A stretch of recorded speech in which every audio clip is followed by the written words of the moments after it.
മഹാനായ മൂസ അലൈഹിസ്സലാത്തു വസ്സലാമ ഫിർഔനിന്റെ കിരാതമായ അക്രമങ്ങളിൽ നിന്ന് രക്ഷപ്പെടുവാൻ തന്റെ വിശ്വസിച്ച തന്റെ അനുയായികളോടൊപ്പം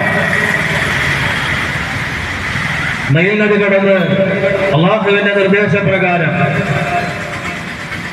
ഉദ്ഖുലുൽ അർളൽ മുഖദ്ദസത എന്ന വിശുദ്ധ ഖുർആൻ പറഞ്ഞ വാഗ്ദത്ത ഭൂമിയിലേക്ക് മൂസ അലൈഹിസ്സലാത്തു വസ്സലാമയും അവിടുന്ന് വിശ്വസിച്ച ബനൂ ഇസ്രായേലുകളും പോവുകയാണ്.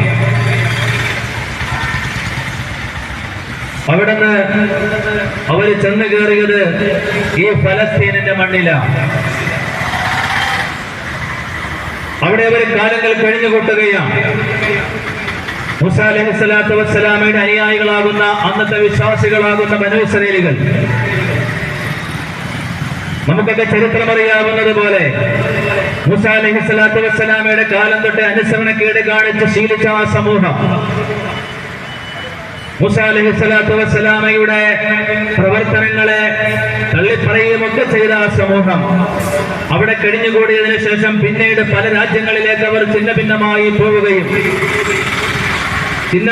പോയി എന്ന് മാത്രമല്ല, ലോകത്തിന്റെ പല ഭാഗങ്ങളിലും അവർ താമസിക്കുകയും ചെയ്തതിന് ശേഷമാണ് അവരുടെ സ്വഭാവത്തിന്റെയും പ്രവർത്തനത്തിന്റെയും ദൂഷ്യം കൊണ്ട് പല സ്ഥലങ്ങളിൽ നിന്നും ക്രൂരമായ മർദ്ദനങ്ങളും പീഡനങ്ങളും ഒക്കെ ഏൽക്കേണ്ടി വന്നതും ഹിറ്റ്ലർ അവരെ ചുട്ടുകൊല്ലുകയും ഒക്കെ ചെയ്യുന്ന സാഹചര്യം ഉണ്ടാകുന്നത്. ഈ സമയത്താണ് തിയോഡ് ഹെർസൻ എന്ന് പറയുന്ന ജൂതൻ, തിയോഡ് ഹെർസനാണ് സയണിസത്തിന് ബീജാഭാവം നൽകിയത്. തിയോഡ് ഹെർസനാണ് ആദ്യമായി പറയുന്നത്, ജൂത സമൂഹമെല്ലാം അവരുടെ വാഗ്ദത്ത ഭൂമിയാകുന്ന ഫലസ്തീനിലേക്ക് മടങ്ങി വരണം, അല്ലെങ്കിൽ പോളണ്ടിലേക്ക് മടങ്ങി വരണം. ഈ രണ്ട് തിയറികളാണ് ഈ പറയപ്പെടുന്ന തിയോഡ് ഹെർസൻ മുന്നോട്ട് വെക്കുന്നത്. തിരിച്ചു വരണം നമ്മൾ, രാജ്യത്തിന്റെ പല ഭാഗങ്ങളിലും പീഡനം അനുഭവിക്കുന്നവർ, ഹിറ്റ്ലറുടെയും മറ്റും കിരാതമായ പ്രവർത്തനത്തിൽ ബലിയാടാക്കപ്പെട്ട നാം തിരിച്ചു വരണം നമ്മുടെ വാഗ്ദത്ത ഭൂമിയിലേക്ക്. അങ്ങനെ ഫലസ്തീനിനെ ലക്ഷ്യമാക്കി ഈ പറയപ്പെടുന്ന രാജ്യത്തിന്റെ ലോകത്തിന്റെ പല ഭാഗങ്ങളിലും ഉണ്ടായിരുന്ന ജൂതന്മാർ അമേരിക്കയുടെയും ബ്രിട്ടന്റെയും ഒത്താശയോടുകൂടി, അതിനൊക്കെ പ്രത്യേകമായ ചില സാഹചര്യങ്ങളുണ്ട്. എന്തിനാണ് അമേരിക്കയും ബ്രിട്ടനും ഒക്കെ അങ്ങനെ ഒരു സമ്മതം കൊടുത്തത് എന്നത് ചരിത്രപരമായ ചില കാര്യങ്ങൾ അതിനകത്തുണ്ട്. അതായത് ബ്രിട്ടന്റെ കീഴിലായിരുന്നു അന്ന് ഈ പറയപ്പെടുന്ന ഫലസ്തീൻ അടങ്ങുന്ന പശ്ചിമേഷ്യൻ രാജ്യങ്ങൾ. അവരുടെ ഒത്താശയോടുകൂടിയാണ് ലോകത്തിന്റെ നാനാഭാഗങ്ങളിൽ ഉണ്ടായിരുന്ന ഈ ജൂതന്മാർ ഈ പറയപ്പെടുന്ന സ്ഥലത്തേക്ക് കടന്നു വരുന്നത്. ചരിത്രം നമ്മെ പരിചയപ്പെടുത്തുന്ന മറ്റു പല സംഗതികളും അതിനകത്തുണ്ട്. ജൂതന്മാരെ സംബന്ധിച്ചിടത്തോളം അനുസരണക്കേടിന് കയ്യും കാലും മുളച്ചവരാണ്. വിശുദ്ധ ഖുർആനിൽ അല്ലാഹു തആല അവരെ ശപിച്ചുകൊണ്ട് പരിശുദ്ധ വചനം അല്ലാഹു തആല നമ്മെ ഓർമ്മപ്പെടുത്തുന്നുണ്ട്. അള്ളാഹുവിന്റെ ശാപത്തിന് ഇരയായ ഒരു വർഗമാണ്, അള്ളാഹുവിന്റെ ശാപത്തിന് ഇരയായ വർഗം. ആ ശാപം ഏൽക്കുന്ന തരത്തിലുള്ള പ്രവർത്തനങ്ങളായിരുന്നു ജൂതന്മാർ കാട്ടിക്കൂട്ടിയത് എന്ന് ചരിത്രം വായിക്കുന്ന ഏതൊരാൾക്കും മനസ്സിലാക്കാൻ കഴിയും. ഒരു ദിവസം തന്നെ നൂറുകണക്കിന് പ്രവാചകന്മാരെ ബനൂ ഇസ്രായേലിലേക്ക് അല്ലാഹു റബ്ബുൽ ഇസ്സത്ത് ഒരുപാട് പ്രവാചകന്മാരെ അയച്ചിട്ടുണ്ട്. ഒരു ദിവസം തന്നെ നൂറുകണക്കിന് പ്രവാചകന്മാരെ കൊന്നു തള്ളിയ ആളുകളാണ് ഈ ജൂതന്മാർ എന്ന് മാത്രമല്ല, ഈ ജൂതന്മാരുടെ കിരാതമായ പ്രവർത്തനത്തിൽ രക്ഷപ്പെടാൻ വേണ്ടി ഓടി ഒരു വൃക്ഷത്തിനകത്തേക്ക് പടച്ചതമ്പുരാന്റെ പ്രത്യേകമായ അനുഗ്രഹം കൊണ്ട് ഒരു വൃക്ഷത്തിനകത്തേക്ക് കയറിയ പ്രവാചകൻ, ആ പ്രവാചകന്റെ വസ്ത്രത്തിന്റെ ഒരു ഭാഗം ഈ വൃക്ഷത്തിന്റെ വെളിയിലേക്ക് കണ്ടത് ഇതിനകത്ത് പ്രവാചകനുണ്ടെന്ന് മനസ്സിലാക്കിയിട്ട് ഈർച്ചവാട് കൊണ്ട് ആ വൃക്ഷത്തെ രണ്ടായി പിളർന്നിട്ട് പ്രവാചകനെ രണ്ട് പിളർപ്പാക്കി മാറ്റുന്ന തരത്തിലുള്ള ക്രൂരമായ പ്രവർത്തനങ്ങൾ അന്ന് കാഴ്ചവെച്ച അന്ന് മുതലേ ചെയ്തു കൂട്ടുന്ന ഒരു വിഭാഗമാണ് ജൂതന്മാരെന്ന് പറയുന്നത്. ധാരാളം പ്രവാചകന്മാരെ അവർ വധിച്ചു എന്ന് ചരിത്രം നമ്മെ ബോധ്യപ്പെടുത്തുന്നുണ്ട്. ഈ പറയപ്പെടുന്ന തരത്തിലുള്ള ഈ കിരാതമായ പ്രവർത്തനം ഇന്നും ഫലസ്തീനിന്റെ മണ്ണിൽ ജൂതന്മാർ ചെയ്തു കൂട്ടിക്കൊണ്ടിരിക്കുന്നു എന്നുള്ളതാണ് വസ്തുത. 1948 മുമ്പ് ഈ ഭൂമിയിൽ ഇസ്രായേൽ എന്ന് പറയുന്ന രാജ്യമുണ്ടായിരുന്നില്ല.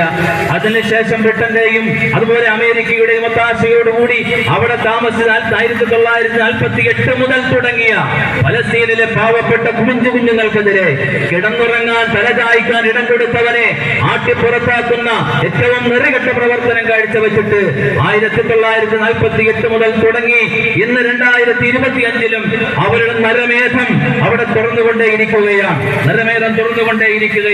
കയറി കിടക്കാൻ ഇടം കൊടുത്തവന്റെ സർവ്വതം വെട്ടിപ്പിടിച്ച് അവന്റെ ഭവനവും അവന്റെ സ്ഥലവും അവന്റെ സമ്പത്തും അവന്റെ എല്ലാം അസ്തിത്വവും ചോദ്യം ചെയ്തുകൊണ്ട് അവനെ അവിടെ നാട്ടിപ്പുറത്താക്കാനുള്ള പ്രവർത്തനം ഇന്നും ചെയ്തു കൂട്ടിക്കൊണ്ടിരിക്കുകയാണ്. കൊടും ക്രൂരതയാണ് അവിടെ നടന്നുകൊണ്ടിരിക്കുന്നത്. വാർത്താ മാധ്യമങ്ങളിലൂടെ സോഷ്യൽ മീഡിയയിലൂടെ കൃത്യമായി കണ്ടും മനസ്സിലാക്കി മറിഞ്ഞുകൊണ്ടിരിക്കുന്ന, നിങ്ങളുടെ മുമ്പിൽ അത് സവിസ്തരം പറയേണ്ടതില്ല, കൃത്യമായി നമുക്ക് എല്ലാവർക്കും അറിയാവുന്നതുപോലെ കൊടും ക്രൂരത അവിടെ നടത്തിക്കൊണ്ടിരിക്കുന്ന ഒരു ഭാഗമാണ് ഈ പറയപ്പെടുന്ന ബനൂ ഇസ്രായേലുകൾ എന്ന് പറയുന്നത്. നാം എല്ലാവരും എല്ലാം കണ്ടും മനസ്സിലാക്കിക്കൊണ്ടിരിക്കുന്നവരാണ്. നമുക്ക് ഓരോരുത്തർക്കും അവിടുത്തെ വേദനകൾ, അവിടുത്തെ സങ്കടങ്ങൾ, അവിടുത്തെ പ്രയാസങ്ങൾ, അവിടുത്തെ കുഞ്ഞുങ്ങൾ അനുഭവിക്കുന്ന ബുദ്ധിമുട്ടുകൾ, അവിടുത്തെ സമൂഹം അനുഭവിക്കുന്ന വേദനകൾ ഒക്കെ നമുക്കറിയാവുന്നവരാണ്. അതുകൊണ്ട് ബഹുമാനമുള്ള സഹോദരങ്ങളെ, ചില സാദൃശ്യപ്പെടുത്തലുകളെ സംബന്ധിച്ചാണ് എനിക്ക് നിങ്ങളോട് ഓർമ്മപ്പെടുത്താനുള്ളത്. അവിടെ നിന്ന് നമ്മൾ കേൾക്കുന്ന ചില വാർത്തകൾ, അവിടെ നിന്ന് നമ്മൾ കാണുന്ന ചില സത്യങ്ങൾ, അവിടെ നിന്ന് നമ്മൾ അറിയുന്ന ചില യാഥാർത്ഥ്യങ്ങൾ. മഹാന്മാരായ സഹാബാക്കൾ ഉഹദിന്റെ മലയുടെ താഴ്വരയിൽ നിന്ന് എനിക്ക് സ്വർഗത്തിന്റെ വാസന കിട്ടുന്നു, സ്വർഗത്തിന്റെ പരിമളം എനിക്ക് അനുഭവിക്കാൻ കഴിയുന്നു എന്ന് ഉഹദിന്റെ താഴ്വരയിൽ ഉഹദ് യുദ്ധത്തിന് പുറപ്പെടുന്നതിന് മുമ്പ് മഹാന്മാരായ സഹാബാക്കൾ പറഞ്ഞത് ചരിത്രത്തിന്റെ താളുകളിൽ നാം വായിച്ചിട്ടുള്ളവരാണ്. എനിക്ക് ഉഹദ് മലയുടെ താഴ്ഭാഗത്തു നിന്ന് സ്വർഗത്തിന്റെ മണം കിട്ടുന്നു എന്ന് പറഞ്ഞ മഹാന്മാരായ സഹാബാക്കളെ ചരിത്രം മനസ്സിലുള്ളപ്പോ അത് ഈ പറയപ്പെടുന്ന ഫലസ്തീനിലെ കുഞ്ഞുമക്കളോട് നിങ്ങൾ എന്ത് കാണുമെന്ന് ചോദിക്കുമ്പോ ഞങ്ങൾ സ്വർഗം കാണുന്നു എന്ന് പറയത്തക്ക നിലയിൽ അവരവിടെ പ്രയാസങ്ങൾ അനുഭവിക്കുകയാണ്.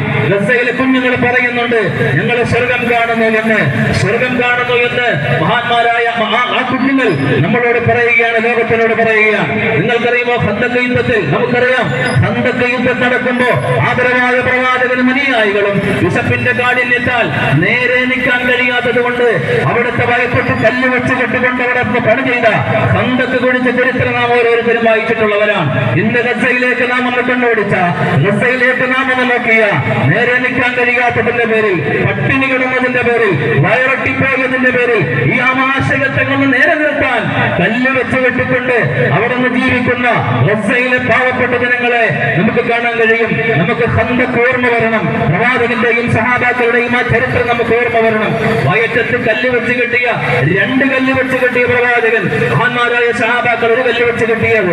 ഇതേ അവസ്ഥ ഇന്ന് ഗസയിലെ പാവപ്പെട്ട ജനങ്ങൾ വയറ്റത്ത് കല്ല് വെച്ച് കെട്ടിക്കൊണ്ട് അവർ നടക്കുകയാണ്. ഒരുപാട് സാമ്യത നമുക്ക് ഇതിനകത്തൊക്കെ കാണാൻ കഴിയും. മഹാനായ ബിലാൽ റളിയല്ലാഹു തആല അൻഹു പറഞ്ഞത് നിങ്ങൾക്ക് ഓർമ്മയില്ലേ? പടച്ചറപ്പേ നിന്റെ മണ്ണിന് എന്തൊരു രുചിയാണ്. മഹാനായ ബിലാൽ റളിയല്ലാഹു തആല അൻഹു വിശപ്പിന്റെ കാഠിന്യത്താൽ പച്ച മണ്ണ് വാരി തിന്നിട്ട് ലോകത്തോട് പറഞ്ഞല്ലോ, റബ്ബേ നിന്റെ മണ്ണിന് ഭയങ്കര രുചിയാണ് നാഥ. ഇന്ന് ഫലസ്തീനിലെ പാവപ്പെട്ട കുഞ്ഞുങ്ങൾ മണ്ണ് വാരി തിന്നിട്ട് ലോകത്തോട് പറയുകയാ, എന്ത് രുചിയാണ് റബ്ബേ നിന്റെ മണ്ണിന് എന്ന്. മണ്ണ് വാരി തിന്നിട്ട് വിശപ്പടക്കുന്ന ആയിരക്കണക്കിന് കുഞ്ഞുങ്ങൾ ഇന്ന് ഫലസ്തീനിലുണ്ട്. ഒരുപാട് സാമ്യത നമുക്ക് തോന്നുന്നില്ലേ?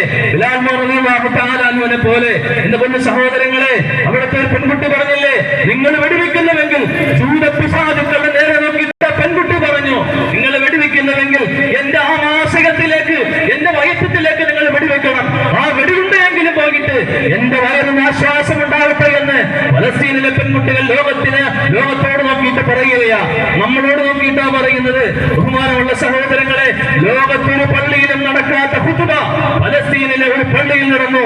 ആ ഖതീബ് പറഞ്ഞതിതാണ്, എന്റെ പൊന്നു സഹോദരങ്ങളെ, പ്രസംഗിക്കാൻ എനിക്കാവുന്നില്ല, വിശപ്പ് കാരണം എനിക്ക് പ്രസംഗിക്കാൻ കഴിയുന്നില്ല, വിശപ്പ് കൊണ്ട് നിങ്ങൾക്ക് പ്രസംഗം കേൾക്കാനും ആവുന്നില്ല, നമുക്ക് നിസ്കരിക്കാം, ഒരു പള്ളിയിൽ നടന്ന ഖുതുബയാണ്. എന്റെ ബഹുമാനമുള്ള സഹോദരങ്ങളെ, സുഭിക്ഷമായി ഭക്ഷണം കഴിച്ച് സുഭിക്ഷമായി ജീവിക്കുന്ന നമ്മെ സംബന്ധിച്ചിടത്തോളം ഇതൊക്കെ നാം മയവറക്കേണ്ടതുണ്ട്. ഒരു തവക്കുലിന്റെ കഥ, മഹാനായ മൂസാ അലൈഹിസ്സലാത്തു വസ്സലാമയെ അവിടുത്തെ മാതാവ് പടച്ചതമ്പുരാനിലേക്ക് തവക്കുലാക്കിയിട്ട് നെൽനദിയുടെ ഓളങ്ങളിലേക്ക് ഒരു പെട്ടിയിലാക്കിയിട്ട് മൂസാ നബിയെ ഫിർഔന്റെ കിങ്കരന്മാരിൽ നിന്ന് കണ്ടുവെട്ടിച്ച് ഈ ഫിർഔന്റെ കിങ്കരന്മാരിൽ നിന്ന് രക്ഷപ്പെടുത്താൻ വേണ്ടിയിട്ട് തവക്കുലാക്കി, റബ്ബേ നിന്നെ ഞാൻ തവക്കുലാക്കുന്നു എന്ന് പറഞ്ഞ് മഹാനായ മൂസാ അലൈഹിസ്സലാത്തു വസ്സലാമയെ പെട്ടിയിലാക്കി ഒഴുകിയിട്ട് അവസാനം ചരിത്രത്തിന്റെ അവസാനം എന്താണ്? മൂസാ അലൈഹിസ്സലാത്തു വസ്സലാമ ജീവിച്ചതും വളർന്നതും ഫിർഔന്റെ കൊട്ടാരത്തിലാണ്, ഒരു തവക്കുലാണ്. മഹാനായ അഹ്മദ് ഇമാം റിവായത്ത് ചെയ്യുന്ന ഒരു ഹദീസിൽ അതേ സംഭവം, അതുപോലെയുള്ള മറ്റൊരു സംഭവം പറയുന്നുണ്ട്. ഒരാളിൽ 1000 ദിനാർ കടം വാങ്ങിച്ച ഒരു മനുഷ്യൻ കപ്പൽ യാത്രയിൽ അപ്പുറത്തേക്ക് പോകുന്ന വ്യക്തിയാണ്. സമയമായിട്ട് പോകാൻ കഴിയാതെ വന്നപ്പോ ഒരു വിറക് കമ്പിനകത്ത് ഹോളുണ്ടാക്കി അതിനകത്ത് താൻ കടം വാങ്ങി